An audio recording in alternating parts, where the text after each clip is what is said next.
Ang pre-pageant activities ng Miss Universe 2016 nagsimula na sa isla ng Boracay ngayong araw na ito.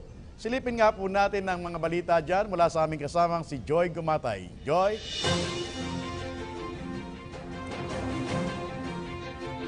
Joseph, siguradong pagod na pagod pero masayang masaya ang 16 na Miss Universe candidates na nakibahagi sa unang pre-pageant activities na isinagawa sa Boracay. Alas 7 pa lang ng umaga, Joseph, ay tumulak na sila sa Caticlan International Airport at doon nga ay sinalubong sila ni Aklan Governor Florencio Miraflores.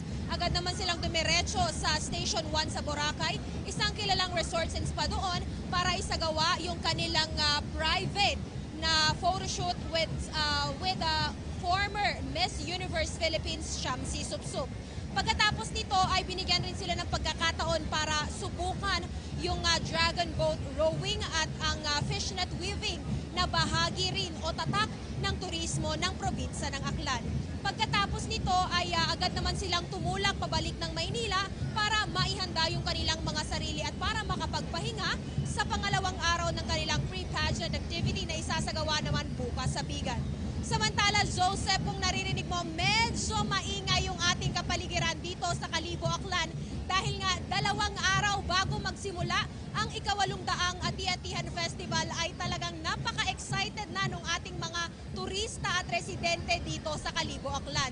Kahit pa simula kaninang umaga ay panaka-naka na yung pag-ulan dito ay walang humpay pa rin yung sadsad o yung nakakabinging pagpapatugtog ng mga tambol at sayawan ng mga tao rito para maipahayag yung kanilang pananabik sa nalalapit na pista para sa mahal na Poong Santo Niño.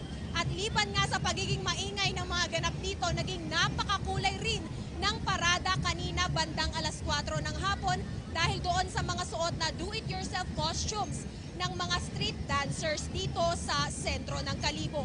Magsisimula ang Ati-Atihan Festival, 800 years na nila ngayong 2016 sa Enero 16 o sa Lunes at magpapatuloy naman iyon hanggang Sabado, Enero 21.